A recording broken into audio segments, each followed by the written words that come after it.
tenzende tungamire mukati mezviedzo mananda andibata ndimwino dombo ndiwike ndimwimu tungamire tenzende tungamire semana onyaradzwa unganyaradzwe nyanza mananda anomunzwa kana matinyarara emwete tenzi wenyanza tenzinde tungamire apo ndasvika nyanza mananda ondishisa andichienda zororo ndotsamira kune mwenga andinzwe imwi moti ndinokutumamira. Kwaziwai vateereri, tinomuchingamidzai kuchirongwa The Second Coming of Christ chamunopiwa naPastor Gift Roads vekuNorth Zimbabwe Conference yama7th Day Adventist pamwe chete naPastor Caston Betera vekuEast Zimbabwe Conference of the 7th Day Adventist Church. Mustudio nhasi tina Shailet Chakabveyo ndiye ari kutiisira musign language. Mufundisi kwazisai vateereri. Tinokuchingamidzai vateereri. Tinoda kutenda tisati tapinda muhurukuro yedu yatichatungamirirwa namufundisi Betera ine musoro wenyaya unoti Mambo Anogara Mutemberi. Regai timbouya kwamuri vateereri kuti tirambe tichiwana masaisai. Pane mutengo watinobhadhara kuZBC, saka takuti kuvateereri kunogona kuita vamwe vangada kubatsirana nevambenge vachitibatsira kubva kare kuti zvisarambe zvichiremera vashoma vanga vachibatsira. Vanoda kubatsira tine bill code ye The Second Coming of Christ. Inyorei pasi mugobatsira sokukwaniswa nekugoneswa kwamuchaitwa naMwari. *151 *2 *5 *347 681 amount hash *151 *2 *5 *347 681 amount then hash. Muhurukuro yedu yakapfuura taitarisa pamusoro pekuuya kwaJesu tiri mubhuku raDhanieri. Tikaudzwa kuti kune madzimambo anenge achitonga pachauya Jesu. Saka kana tine musoro wenyaya unoti mambo anogara mutemberi, hapafaniri kuita mubvunzo kuti nemhaka yei muri kutaura pamusoro pemadzimambo, nekuti kune madzimambo anenge achitonga pachauya Jesu. Yes, Pastor. Titungamirire mufundisi paurukure. Toda kuti Pastor vabva vatanga nekutiverengera muBhayibheri. Tichiri kuna Daniel 7 vateereri. Pastor verengai Daniel 7 verse ya 7 na 8. Daniel 7 verse 7 neverse 8. Shure kwaizvozvo ndakaona pane zvandakaratidzwa usiku. Ndikanzwa, ndikavona mhuka yechina yaityisa nokuvhundutsa, ine simba guru kwazvo, yakanga ina meno makuru outare, ikapedza nokuvhuna-vhuna nokupwanya zvakanga zvasara netsoka dzayo. Iyi yakanga yakasiyana nemhuka dzose dzakaitangira, yakanga ine nyanga 10. Ndikacherechedza nyanga, ndikaona rumwe runyanga ruchibuda pakati pedzumwe ruru ruduku. Dzimwe nyanga 3 pane dzokutanga dzikadzurwa nemidzi yadzo pamberi paro. Ndikaona kuti parunyanga urwo pakanga pana meso omunhu nomuromo wakanga uchitaura zvinhu zvikuru. Mukudzidza kwatakaita kumashure takaona kuti pakuverengwa kwemadzimambo aizotonga panyika tichitangira nguva yeBhabhironi, Daniel ari kuita unga ari kunyanya kuconcentrata neumambo hwechina. Ndo patiri kutangira kuti chidzidzo chedu chinyatsonzwisika. Pari kunzi umambo hwechina tichibva pana Babylon uri kumirirwa nemhuka yechina. Ndo yanzi yaive mhuka yaityisa iine mazino eiron iine nyanga 10. Ndobva yanzi asi panyanga 10 idzi pakazobuda imwe nyanga yakaparadza dzimwe nyanga 3. Nyanga iyi payaionekwa naDhaniel achiratidzwa chiprofita ichi, hanzi yaive nemaziso emunhu, meso emunhu, nemuromo waitaura zvinhu zvikuru. Pastor, iyo iri nyanga. Saka ndo patinoda kuti tione kuti bhaibheri rinobva radudzira kuti zvairevei. Pana Daniel 7 verengai vhesi ya23 na24. Daniel 7 verse 23 nevhesi 24. Akati, mhuka yechina huchava ushe hwechina panyika, huchasiyana noumwe ushe hwose, huchapedza nyika yose nokuupwanya nokuuputsanya. Kana dziri nyanga dzine 10, paushe uhwu pachamuka madzimambo ane 10, asi mumwezve uchamuka shure kwavo. Iye uchasiyana navamwe vokutanga, uchakunda madzimambo 3. Saka takadzidza sezviri kutaura bhaibheri kuti nyaya iyi yemhuka yechina ine nyanga 10 pozoita nyanga yechi11 iri kudzura 3 pane 10 dziya. Pastor, pobva pasara 7. Takaona muchidzidzo chamakatitisa mufundisi kuti mhuka yechina yaimirira umambo hweRome. Ndo hwakati huchinoparara pakabuda madzimambo 10. Madzimambo 10 aya pari kunzi pakazomuka wechi11 akauya shure kwe10. Ndobva aparadza 3 pane 10. Mavandals, maostrogoths nemaheruli. Ndoda kuti tipadzokore ipapo. Pamadzimambo 10 ari kutaurwa mubhaibheri vateereri. Pane vainzi maAnglo-Saxons, ndo China, ndo England. Koita vainzi maAleman. Alemania ndo German. Koita vainzi maBurgundians. Burgundians ndo Switzerland. Yes. Anditika. Koita vainzi maFranks. Pastor, ndio France kai. Ndo France. Kune vainzi maHerus. Maheruli hakusina. Havasiko. Kune vechi6 vainzi maLombards. Malombards ndo Italy. Kune vechi7 vainzi maOstrogoths. Maostrogoths hakusina. Kune vechi8 vainzi Masuev ndo Portugal. Right. Kune vechi9 vainzi maVisigoths. Ndo Spain kai. Ndo Spain. Vekupedzisira vainzi maVandals. Mavandals hakusisina.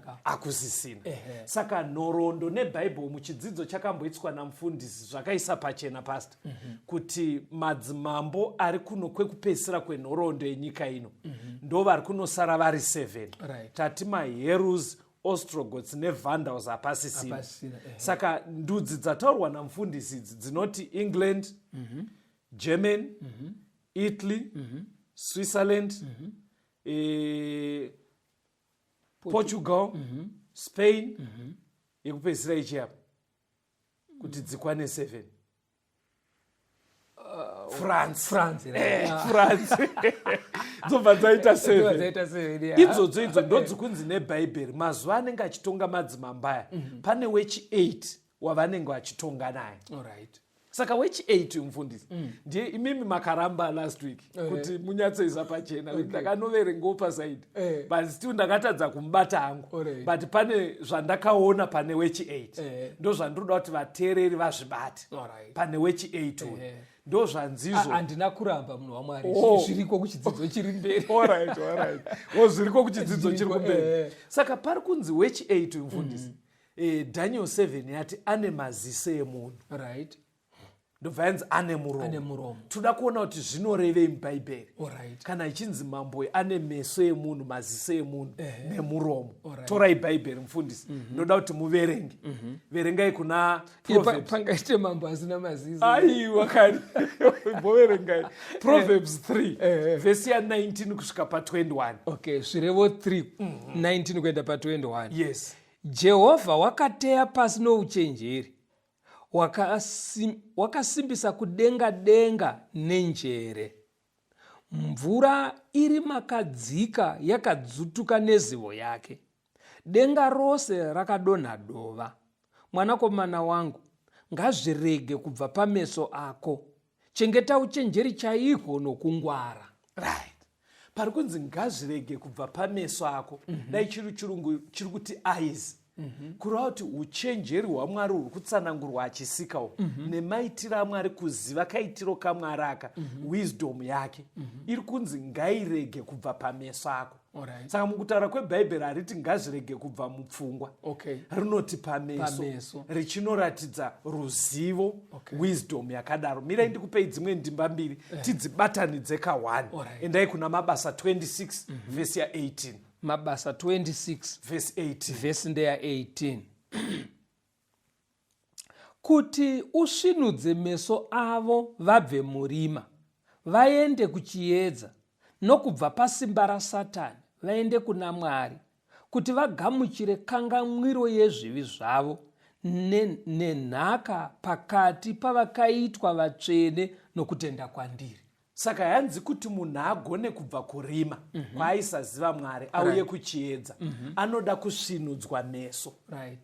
Hanimazvona kuti akwanise kunzwisisa zvinhu izvi, anoda kusvinudzwa meso. Saka zviri kunobuda pachena kuti kusvinura kwemeso kana kuti meso ari kungonoreva kuchenjera, wisdom, ruzivo. Ndo zvazvinonobuda izvozvo. Saka nyanga yaya payanzi yaive nemeso kureva kuti yanga ino uchenjeri. Yaive neuchenjeri. Because chiri kusiyanisa nyanga iyi nedzimwe nyanga 7 dzakasara dziya. Dzimwe dziya hadzisi kumbotsanangurwa kuti dzaive nemeso. Saka zviri kunobuda kuti chinenge chiri kusiyanisa umambo nehumwe umambo 7 hunenge watisvinukei. Wachenjera, une wisdom kudarika humwe umambo hwese. Saka panozonzi meso emunhu kuratidza kuti iwisdom ine chekuita nesu isu vanhu, kakuchenjera kepanyika. Nekuti zvichikombewa nemhuka.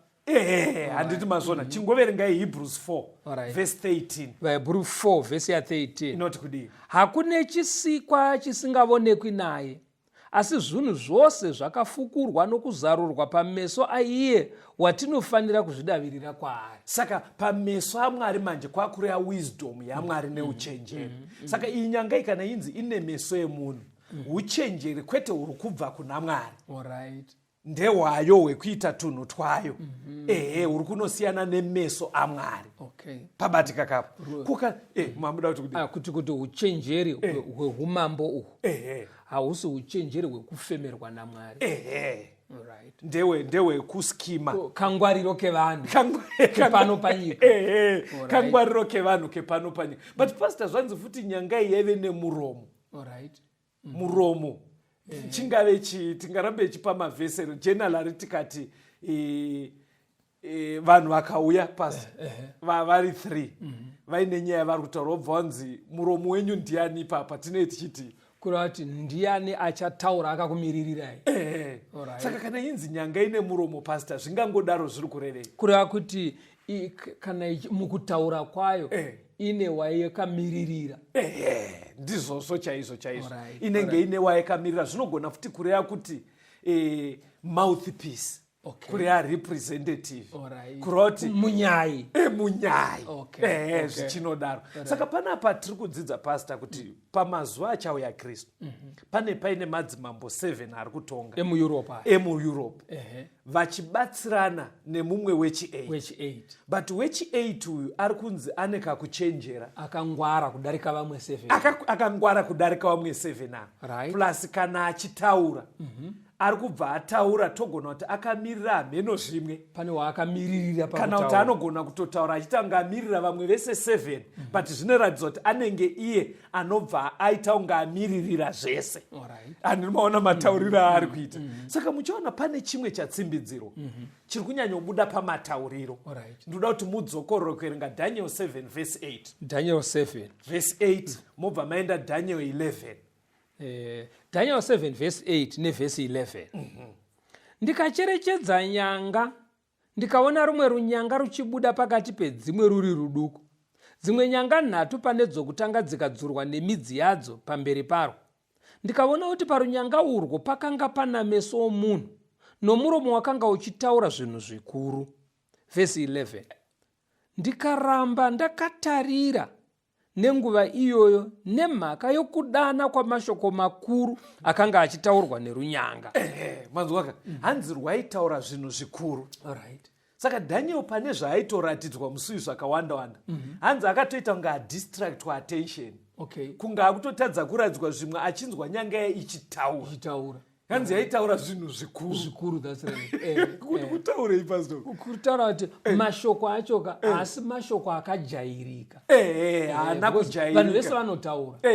But ukaona zvakunzi aitaura zvikuru kuti zvaari kutaura zvaenda pane imwe level. Zvaenda pa ukanzwa vanhu vachiti manzwa zvataurwa nemwana uyu. Hakusi kwekuti vamwe vana havataure. Kureva kuti kataurira. But yainyanyotaurei nyanga iyi? Bhaibheri rinotipa mhinduro. Endai pana Daniel 7 verse 25. Daniel 7 pavhesi ya 25. Yes. Uchataura mashoko okumhura okumusorosoro. Maona kuti sei nyaya yacho iri kunzi tiidzidzeka. Hakusi kungotaura nyaya dzepanyika kana dzeumambo dzezvematongerwo enyika. Saka chiri kunosiyana umambo kana kuti nyanga imfundisi. Pairi kutonga nemamwe madzimambo 7 ekuEurope. Iyo iri kunosvazvamira, iri kunoita encroach, iri kuenda kuarea ine chekuita nekunamata. Yakunotaura pamusoro, ari kunzwa kumusorosoro ndimwari. Ndimwari, Saka ukurati umambo uhu hahungotauri zvematongerwo enyika chete. Hunonobatawo futi kune zvekunamata. But chiri kubuda apa pastor. Dai uchingobata zvekunamata chete. Uri kunobata uchimhura. Mukuona pauri kunonedza kumhura, in other words kudzikisira Mwari. Unenge uchinodzikisira Mwari. Kumubvisa pahukuru hwake saMwari. Ndikati mukoma makundimhura. Alright. Munenge muri kundichipisa. Alright. Kundirerutsa. Saka umambo unoita zvematongerwo enyika. Asi uchinorerutsa Mwari. Alright. Uri kunoenda muri kuona nyaya yacho ka. Wechi 8. Ndofunga togona umbonzwa kambo mfundisi. Ngatimbonzwa kambo aterere. Tuye tienderere mberi nechidzidzo chedu.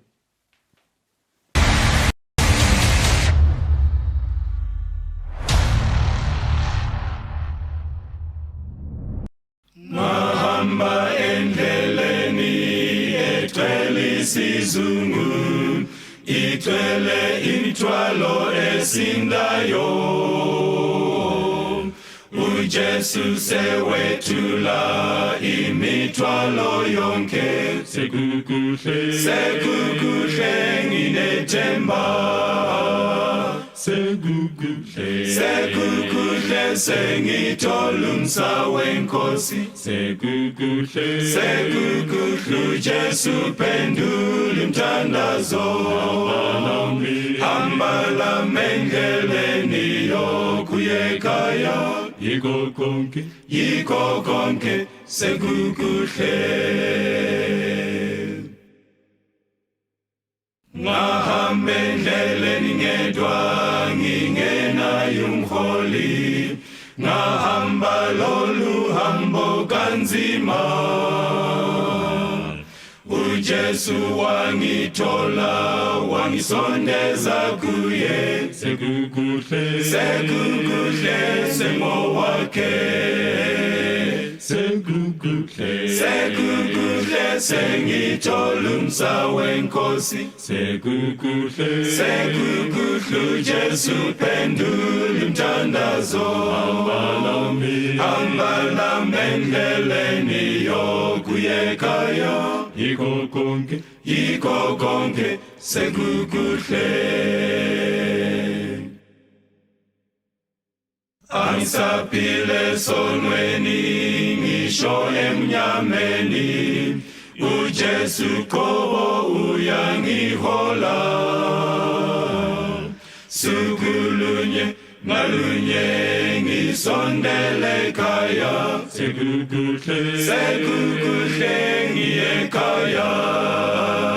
Sekukuhle sekukuhle sengitholumsa wenkosi sekukuhle Jesu pendula umthandazo ambala mendleleni yokuyekhaya iko konke sekukuhle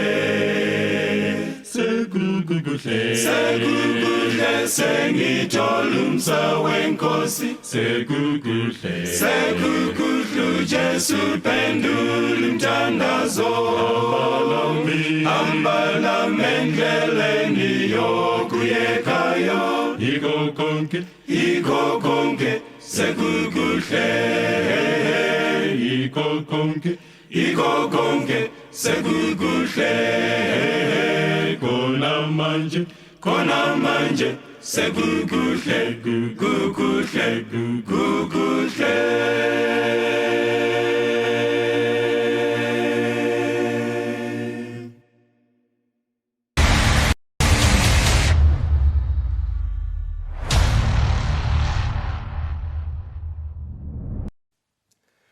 tinomchingamidza vateereri tichienderera mberi murukuro yedu Mambo anogara Mutemberi.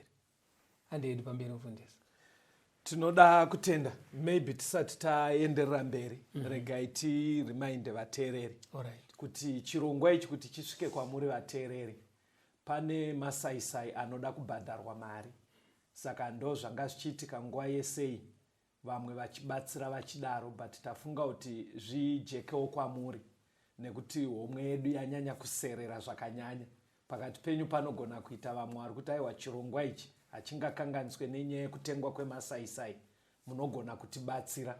Saka nyorai bila code yandakukupai the second coming of Christ, inyorei pasi, munogona kuisa rubatsiro rwenyu ipapo. Inotiyo *151 *2 *5 347 681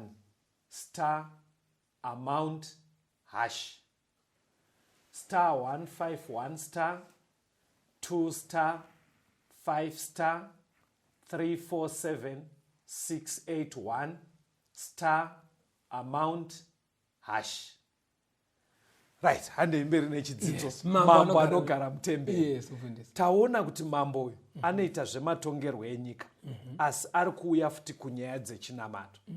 Paya mandiudza imi kuti kumhura kudzikisira, but zvinondoda kuti zvibude mubhaibheri kuti kumhura chaiko kudiita sei. Verengai John 10 verse 30 kusvika pa33. John 10 verse ya 30 kuenda pa33. Ini naBaba tiri vamwe. Zvino vaJudha vakanonga zvemabwe kuti vamutake. Jesu akavapindura akati, ndakakuratidzai mabasa mazhinji akanaka akabva kuna Baba. Munonditakira basa ripiko kuna iwayo? VaJudha vakamupindura vakati, hatikutakiri basa rakanaka, asi nokuti wamhura Mwari, nokuti iwe munhu unozviita Mwari. Saka munhu akasvika stage yekuti akuzviita Mwari, Bhaibheri riri kuti iblasphemy. Nekuti Jesu musi anga ataura kuti ini naBaba tiri vamwe. Saka kuzvienzanisa kwaakaitaka, ivo vaJudha vaisatoziva kuti mwana waMwari Jesu. Saka Jesu akagara ari Mwari. Akagara ari Mwari. Saka zvanga zvisiri zvinhu zvati zvavajekera. Ivo mukurasika kwavo vaingofunga kuti Jesu muparidzi ari kungofamba achiita zvechechi. Saka pavakanzwa kuti ini naBaba tiri vamwe, vakabva vanyatsoona kuti hakuna munhu anofanira kuzviita Mwari, kuzvienzanisa naMwari. Saka ari kutomhura. Vanga vakazvitichwa izvozvo. Verengai Leviticus 24 verse 16. Leviticus 24 verse ndeya 16. Yes. Munhu unomhura zita raJehovha, zvirokwazvo unofanira kuurawa. Ungano yose inofanira kumutaka namabwe, kana ari mutorwa, kana ari wakaberekerwa munyika. Kana achimhura zita raJehovha, anofanira kuurawa. Saka mukunzwisisa kwavo, vanzwa Mwari avapa instruction yekuti anomhura anofanira kutakwa nemabwe. Saka musi vanga vatotora mabwe kuti vatake Jesu. Nekuti vaisanzwisisa kuti ndiMwari. Saka unadza munhu kana akati akainzana naMwari, yes, hazvisi kureva kuti iye akura musimba kunofanana naMwari, asi kushora Mwari, kumudzikisa kuti aende palevhel yemunhu. Waunenge waita kunge watoburutsa ndimwari because iwewo munhu haufa wakakwira. In other words, uri kutotika maonero amuri kundiita tiri tese panyika zvandiri izvi ndatoburutsa Mwari wacho because iwe haungaende kwaari. Saka kuchinzi kumhura iblasphemy. Saka kakuzviita Mwari kaya kanotsanangurwa nebhaibheri zveshuwa kuti kuna mambo anomhura Mwari, kurati anozviinzanisa naMwari. Vatesalonike wechipiri chapter 2 verse ya 1 to 4. 2 Vatesalonike chapter 2 verse 1 kuenda pa4.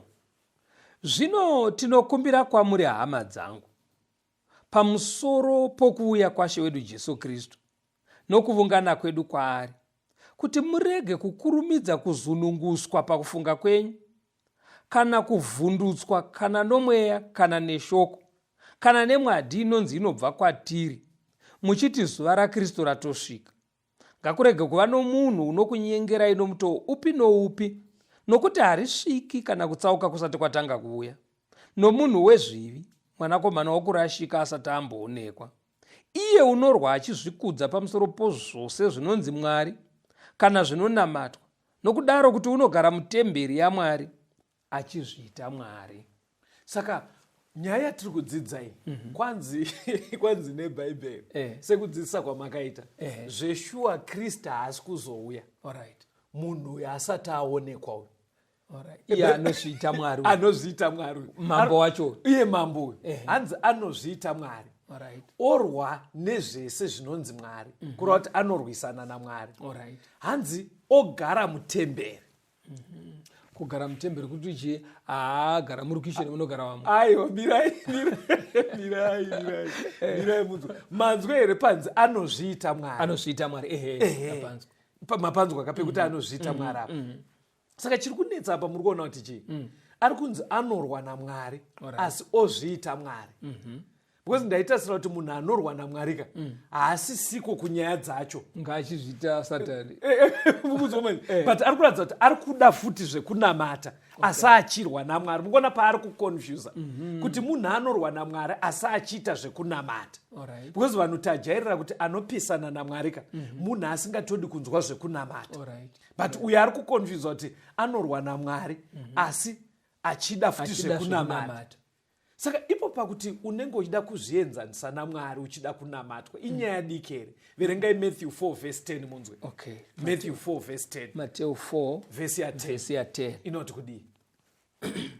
Ipapo Jesu akati kwaari, ibva Satani, nokuti kwakanyorwa kuchinzi, namata iye Mwari wako, umushumire iye oga. Saka uya anoda kunamatwa. But Bible kubva rati anofana kungonamatwa pastor ndimwari chete. Ndiye anofana kungonamatwa ndimwari chete. Ari kunzibva kwandiri ndiani kwa? Ndi Satani. Saka muchaona kuti pfungwa dzina mambo uyu hadzizi dziri kunyukira maari. Pfungwa dzekuda kunamatwa, dzekuti uzviite unge Mwari. Because tikutoona kuti akatomboinga Jesu nepfungwa imwe chete. Uyu Satani achiti ndini. Saka muri kuti mimi mambo uyu anoda kunamatwa ari kufanana naSatani. Ndokuri kutobva pfungwa yacho. Sei ndiri kuda imboverengerai vateerere Isaiah 14 verse 12 kusvika pa14. Maybe zvinyatsojeka kuti pfungwa yekuda kunamatwa iyi inobva kupi.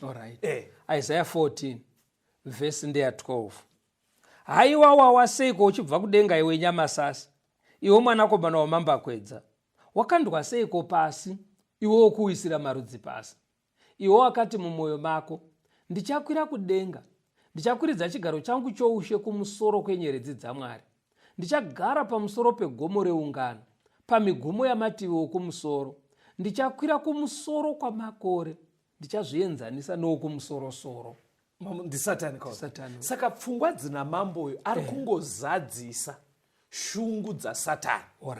muri kuona kuti sei nyaya tiri kuita mustudio ka because mustudio tiri kuita nyaya dzine chekuita nekunamata basi hatiite dzekuti mambo ari kuzotonga kwakati yopera yakada ndofunga ndosaka jesu akativerenge nyaya kuti tinzwise kuti mambo wechi8 ikoko haizi nyaya iri kungoperera nyaya dzematongerwo epanyika anomura mwari kureva kuti anozviita samwari kuzvienzanisa namwari saka paari kuzvienzanisa namwari pfungwa yacho iri kutoradza kuti ari kuzadzisa pfungwa yasatani shungu dzaive nasatani kubva kare sekuda kuinzana namwari ndodzakaya satani akadzitiraya kuna jesu murenje paya ndobva dzaramba but satani haana kusarenda pfungwa iyoyo yekuda kunamatwa ndo yaarida kuzadzisa muna mambo wechi8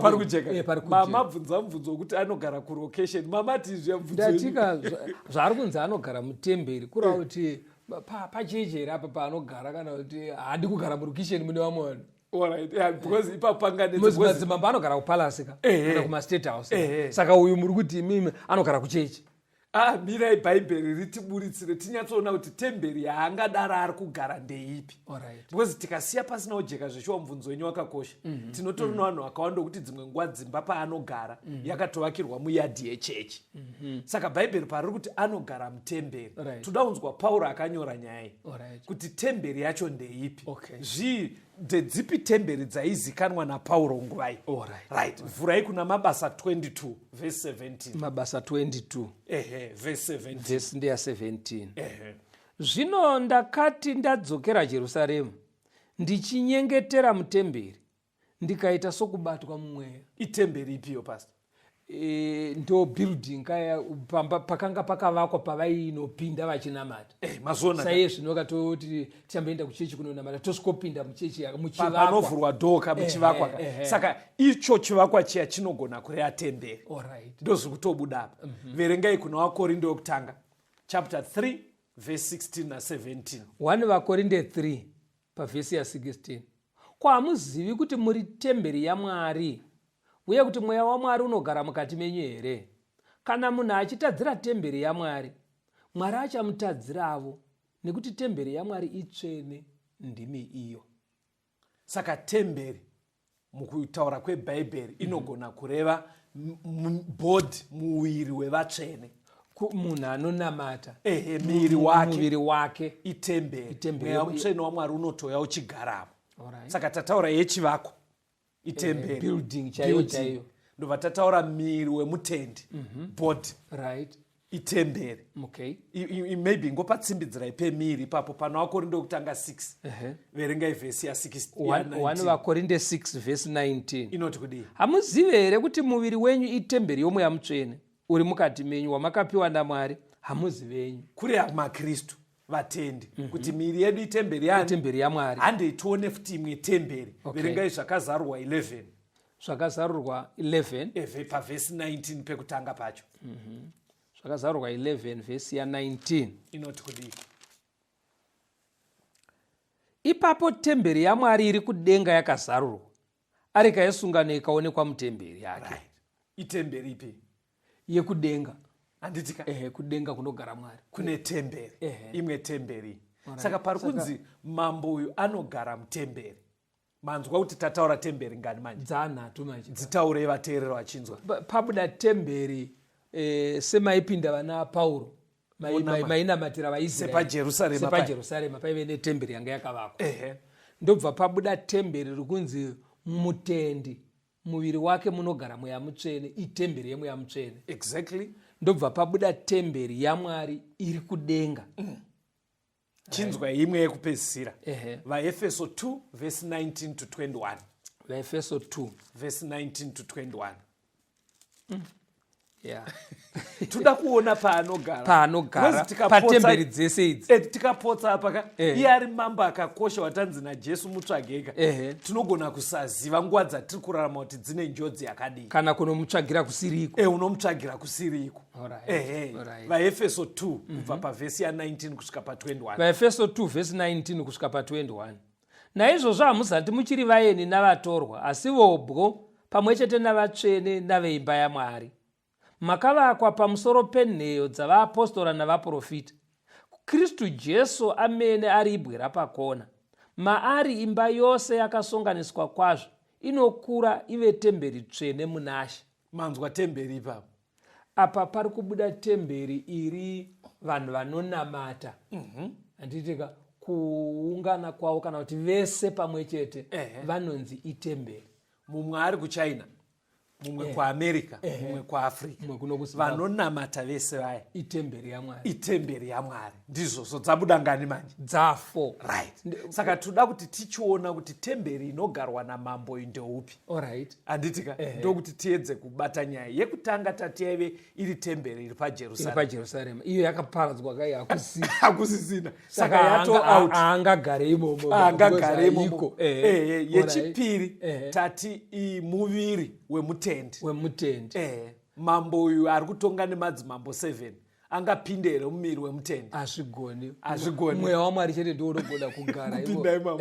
Yechitatu yanzi itemberi iri kudenga.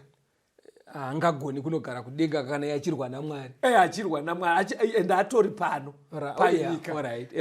Saka kudenga uko hakumbo. Saka yechifoyi iri kureva kuti vatendi vese vanonamata vese ndo inogona kuita ipasta. Okurata anogona kuwanikwa pakati pevanonamata. Exactly. Saka pari kunzi anogara mutemberi. Zvazviri kureva ndezvekuti haazi terrorist pasta munhu. Alright. Wekuti mungatsvage kumaterrorist kana vanhu vakadaro. Munhu ari kutowanikwa pavatendi. Aiwa apa wadijegezera. Papabata. Saka ndimambo ari kutonga nemadzimambo 7 ekuEurope. Achiwanikwa kunana Europe ikoko. Asi anotokaundirwa pakati pevatendi. Makristu. Anotowanikwa pakati pemakristu. But achiwanikwa kudaro vaTesalonika yabva yati anorwa naMwari. Achizviita Mwari. Achidawo kunamatwa. Achitozvienzanisa naMwari. Achizvienzanisa naMwari achiwanikwa pakati pevatendi. Saka chandinoda kuti muite pastor, imi mukachigona vateereri vedu anobva wagona. Ndiri kukumbira kuti rambai muchitenderera kunana Europe. Alright. Mandinzwa here? Mosiyana nemaorganization pamwe zvinogona kunzi materrorist. Tendererai pavatendi. Matenderera pavatendi. Mobva maziva kuti ane meso emunhu. Pakachenjerwa. Pakangwarwa. Nditi mazona. Mobva maona futi kuti paanotaura hanzi panotaurwa zvekuti munokatyamara. Asi achitaura zvakanangana naMwari. Achitaura zvakanangana naMwari. Ndiye mambo ari kunzi tikaramba tichidzidza bhuku raDhaniel pazvinonojeka anobuda pachena. Zvoda umbonzwa kambo. Ngatimbonzwa kambo vateereri, rambai muri pachirongwa.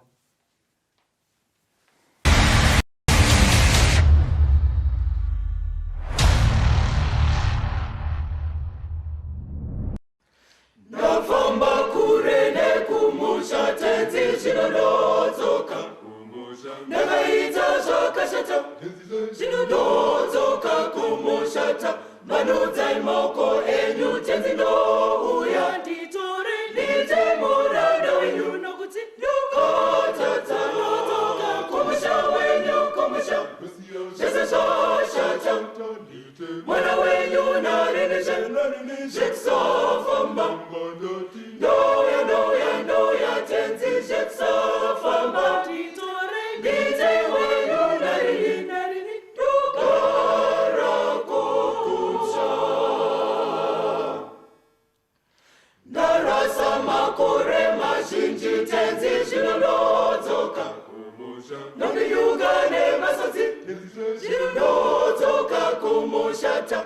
Manudzai maoko enyu tenzi ndouya nditore ndiite muranda wenyu nokuti ndakatadza. Ndodzoka kumusha wenyu kumusha zvese zvashata. Mwana wenyu narinizve zvekusafamba.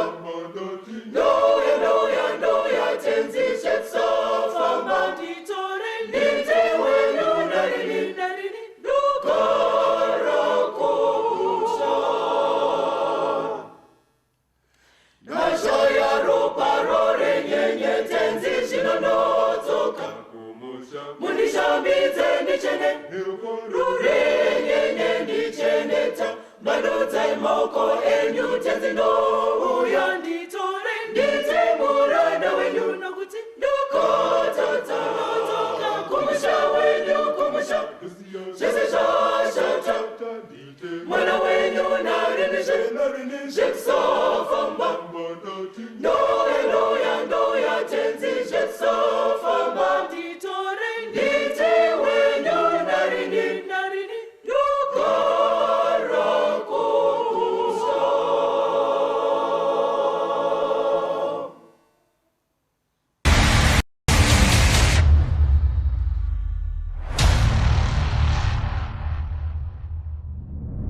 Tinomuchingamidza vateereri, tiri kuenderera mberi nehurukuro yedu Mambo anogara mutemberi.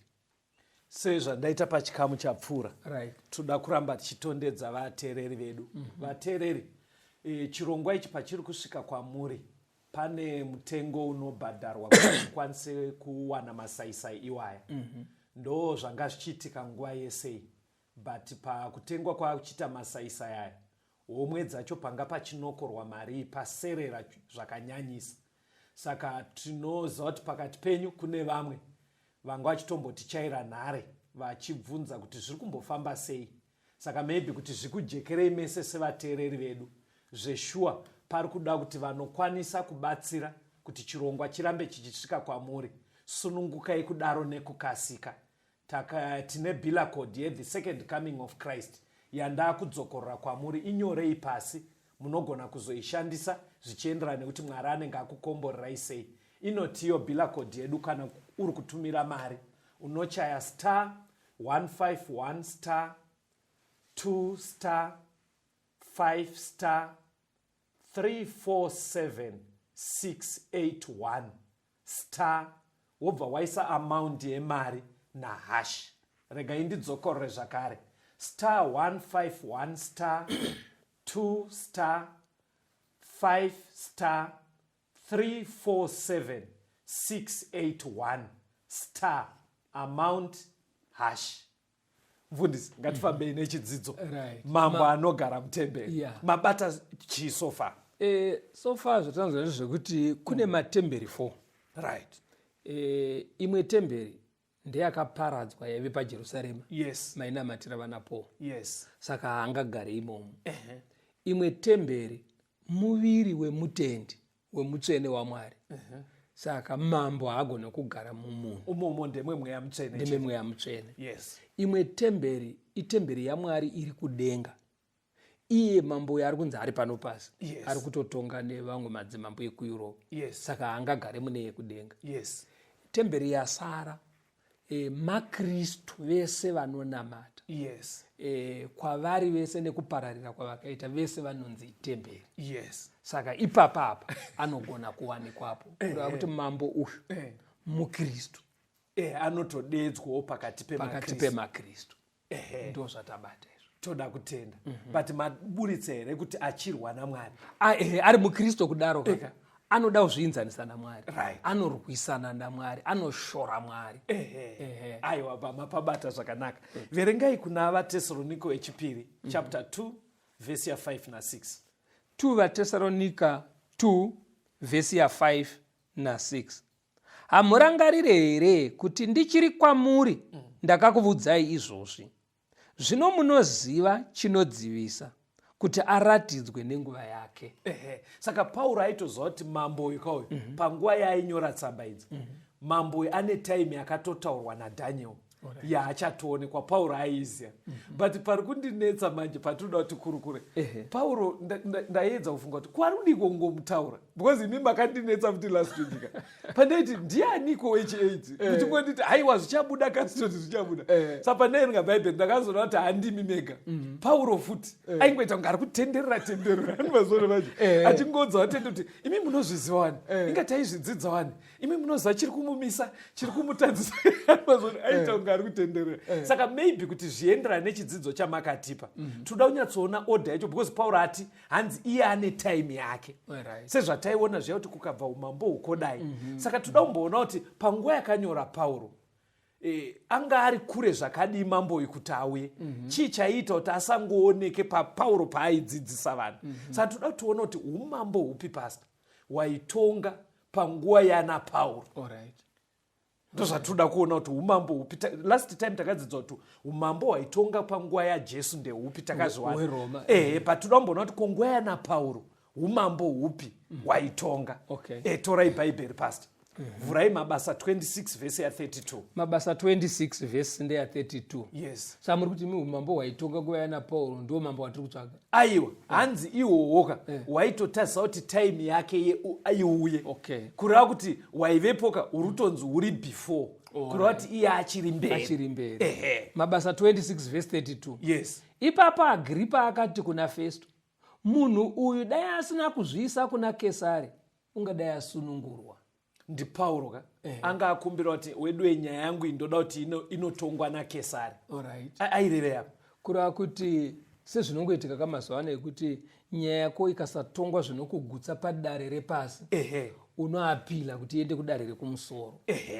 Saka dare rekumusoro irehwa nderipiri? Kuna Kesari, kuna Embara manje kuRome. Kuna Empire. Imi maikona kurumidza kuti kuRome. Mirai makandirambidza izvozvo last week. Toda kuti Bible riburitse. Because hazvidi kuti titonge tiri kuti mambo yanorwa naMwari asati avako Rome ndo yaitonga. Toda kuti Bible riburitse. Verengai Mabasa 27 verse 1. Mabasa 27. Paakakumbira kuti aende kudare rekumusoro, vakabva vatanga kuenda rwendo rwekuenda ikoko. Verengai tinzwe. Mabasa 27 verse 1. Zvino kwakati kwatemwa kuti tiende Itaria nechikepe, vakaisa Pauro navamwe vasungwa kumukuru wezana wainzi Jurio wehondo yaAugusto. Saka vakabva vawana chikepe, hanzi chaenda kupi? Chaenda kuItaly. Chaenda kuItaly. Mapabata ipa. Matereri mukupabata. Pauro paakumbira kunotongwa padare repamusoro-soro raKesari Empire. Vakuenda kuna Kesari wacho. Vakapinda muchikepe chaienda kuItaly. Chaive chakananga kupi kuItaly Paul? Pastor, ndoda kuti muerenge Mabasa 28 verse 14. Mabasa 28 verse 14. Verse ya 14. Tione kuti vakanosvikepi. Tikawanapo hama dzakakumbira zvikuru kuti tigare nadzo mazuva manomwe, naizvozvo tikasvika Roma. Maona kuti asvika manje ka. Saka paakakumbira kuenda kuna Kesari, Bible riri kuisa pachena kuti Kesari aive kuRoma. Aive kuRome. Handiri mazona ka. Saka umambo hwaitonga Pauro nguva yake yaive Roman Empire. But ari kutonzi Roman Empire as long iripo, mambo yanorwa naMwari anenge asati asvika. Anyatsooneka. Munozwa kuti sei ndada kuti tipaverenga apa. Panotaurwa nyaya yamambo yanorwisana naMwari, panyaya dzekunamata ukanzwa ichitaurwa pane mazita evanhu anototaurwa kuti ndiwo mambo wacho. Saka ndodati unonzwa vanhu vachiti ana Nero. Nero anga ari embara wekuRome. Saka pataverenga ndima imanje, Pauro ari kubva aramba. Because nguva yararama Pauro ndo yana Nero. Saka Pauro ari kubva ati aiwa muchinda ari mberi. Achiri mberi haazi nguva inoi. Saka panobvisa vanhu kunyange vanhu ivo vainzi vaita utsinye. But hatigone kuti mambo yaanogara mutemberi timuti ndana Nero. Nero ainamata ari muKristu. Anga asiri. Saka anokutaurwa sei? Aiwa vanhu vanobata pakuti pfungwa inopinda muvateereri nevanhu ndeyekuti munhu paanonzi anorwisana naMwari, vanenge vachifunga munhu ane utsinye, anodimbura vanhu mutsipa mazona manje achiponda vanhu. Saka uyu vateereri uyu mambo watiri kudzidza uyu chasiyana nepfungwa zhinji dzinowanika mukati medu ndechekuti anorwisana naMwari asi iye achikaundirwa pavatendi. Saka Nero haangakwane ipapo nekuti Nero aisaenda kuchechi. Even vamwe vanogona kufungwa nevanhu. Saanani futi? Vanhu vane mazita akawanda evanhu vanofunga kuti vakaita utsinye. Zvokuti ukaenda kuhistory, maybe katitongotaura vanhu vahistory, unogona kunzwa kuchitorwa naStalin. Makambowanzwa here iwawo? Stalin wekuGermany. Kunana Russia. Wekurussia. Kunana Russia. Saka nhoroondo dzine mazita evanhu. Vamwe kuti tichiverenga tinotokomana munhu aisaita uyu ane utsinye. Kunana matauro okuGermany mai manje anonzani Hitler. Saka mazita akaita sana Hitler, ana Stalin, ana Nero. Kunyange tichaasosieta nevanhu vane utsinye zvichienderana nekuti takadzidza sei nyaya dzavo, vanhu ivavo havagone kukwana. Havasirivo mambo uyu. Uyu mambo uyu fanira kuramba chitsvaga kunana Europe. Tatsvaga kunana Europe, totsvaga munyaya dzekunamata. Anoverengerwa pavatendi. But ari pavatendi anozvienzanisa naMwari. Ameno kuti pari kujeka. Saka chungudza ngomu vateereri kuti ambori adi kuyewa uramba. Aiwa mboza kuti chikutojeka ka. Kunyange tikazomutadza kumutaura. Kwaisundisa nani Pauro wana akatadza. Anoona kuti Pauro akaramba achingotendera achitenderera, achingoti ya. mwanakomana wokurashika anogara mutemberi anozvikudza ziterei inga ndakambokuudzai. Saka chikonzero aitsanangura nyaya iyi Pauro aisagona kutaura kuti Roman Empire ikabva mambo yeye achauya because unenge wakuita kuti wazvidza ana Kesari. Saka muri kuona kuvati vachabva. Saka muri kuona kuti zvaimunetsa kutsanangura. Saka aizongoramba ichi inga ndakambokudzidzisai nyaya because ukatsanangura kuti aiwa mambo yaasati akuya pari kubva Roman Empire mai manje kuchaya madzimambo 10 iyewo bva azouya vanobva vati wati tiri kubva. handiti mazoona kuti yaibva yaita mhosva. Saka waive uchenjeri hwaPauro kwete kuti haamuzive mambo uyu.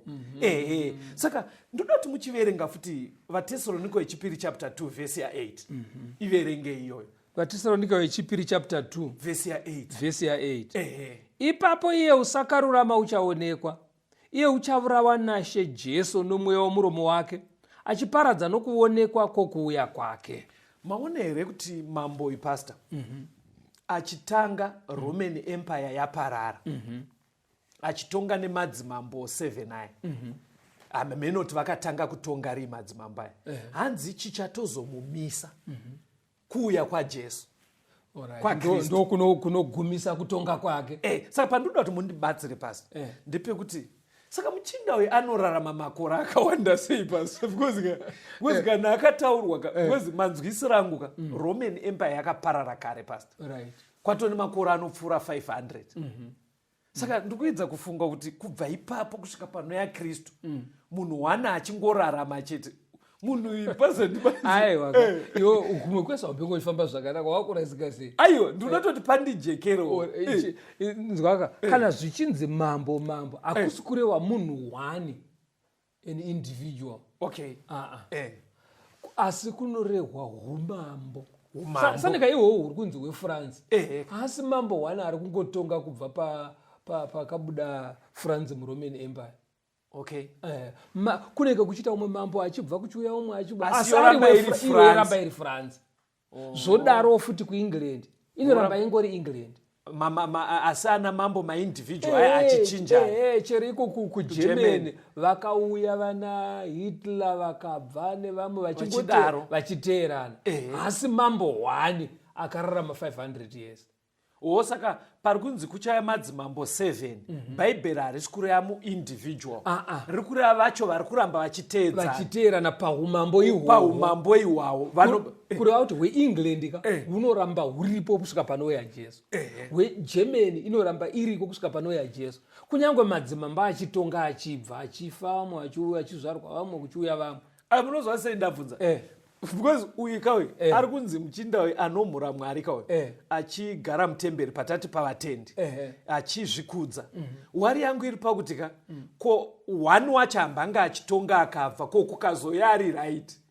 Muri kureva kuti vese vacho vanenge vachiuya mukuteedzana pana mambo wechi8 kaunhu kakafanana zvakangofanana. isystem yavari kupinda mune mairi isingachinje kunyange vanhu vachichinjana. Vanhu vangachinjane but system yacho kaitiro ka1 kekumhura Mwari vozvienzanisa naMwari vachingodaro. Aiwa ipapo because people chinetsa kuti kusvika munhu ararame kusvika Jesu achiuya nekareko kakatanga umambo wechi8. Saka unenge wakunetseka kuti munhu one here chaichai. Saka kureva kuti patiri kuti mambo wechi8 hatigone kunongedzera an individual tingatonongedzera umambo system yacho. Aiwa ipapo mandibatsira because ipapo pandakagadza chidzidzo ndakapasiya ndichitira kuti mundijekesere ipapo. Vhesi randina randoda kuti muverenge iDaniel 7 verse 26 to 28. Daniel 7 verse 26 kuenda pa28. Yes pastor. Asi kutonga kuchatanga vachabvisa simba rake kuti varipedze nokuriparadza kusvikira pakuguma. Ipapo ushe nesimba noukuru hwoushe hwose pasi pedenga rose zvichapiwa vanhu vavatsvene vokumusoro-soro. Ushe hwake ndihwo husingaperi. Masimba ose achamushumira nokumuteerera. Ndiko kuguma kweshoko. Kana ndirini Dhanieri, pfungwa dzangu dzakandivhundutsa kwazvo. Chiso changu chikashandurwa mukati mangu. Asi ndakachengeta shoko iri mumwoyo mangu. Ndo vhesi rekuona zvikuitika pasi. Mambo izvi shuwa autoratidza kuti anenge achatozongomiswa nekuuya kwajesu chaiko chaiko zvekuti panza ane meso payaka zvechiva ndofunga pane uchenjeri hanzi achatozomiswa nekuuya kwajesu. But pandiri kuda pasta maona zvaita Daniel paaudzwa nyaya hamene kuti anga achine mibvunzo here kana chii, but azongoti kutaura chokwadi nyaya yakandivhundutsa handobva ndaichengeta mumwoyo. Because mama ndibvunza mubvunzo muchiti vateereri vauda kuzoti mambo indiani. Saka vateereri ngandikukumbirei pane chidzidzo chiri kuuya kumberi. For now chengetai nyaya tadzidza nhasi mumwoyo. Ingoibatai yakadaro. Because ndoziva kuti chimwe chakuvhundutsaika pamatonzwa kunzi ariko ari kutongana naFrance nanaGermany ari kuEurope, munhu anowanikwa pavatendi asi achimhura Mwari, ari musystem inongoramba ichiita zvimwe chete, ichatozomiswa nekuuya kwaJesu. Hana dzenyu dzaakutorova ndoziva vamwe mune muchiti paEurope papi chaipo chaipo mukuona zvine chiitika. Rambai makachengeta nyaya iyi, inyaya yakakosha.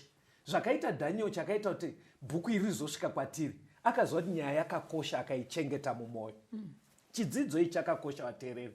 Mambo anogara mutemberi chichengetei mugochibatanidza nechimwe chidzidzo chiri mberi. Tinotenda. Onekai vateereri. Tinotenda vateereri. Kana kungaite vangaite mibvunzo pamwe pavanoda kunyatsonzwisisa, pavanoda kubatsirwa, indai kwahama neshamwari vanopinda sangano rema7th Day Adventist vari pedyo nemi. Vanoziva kwekuenda nemi nemibvunzo yenyu uye nekwekunobatsirwa.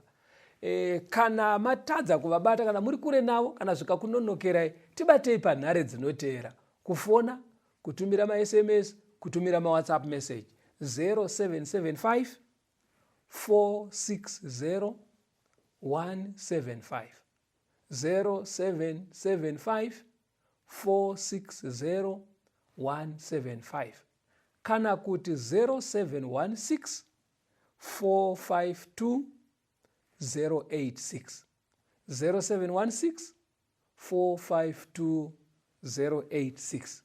Mwari vakuchengetei. Tisangane muchikamu chinoteera. Tenzende tungamirwe mukati mezviedzo mananda andibata ndimwino dombo ndiwike ndimwi mutungamirwe tenzindi tungamirwe semwana onyaradzwa zenyanza mananda anomunzwa kana matinyarara emwete tenzi wenyanza tenzindi tungamire apo ndasvika nyanza mananda vondishisa handichienda zororo Mira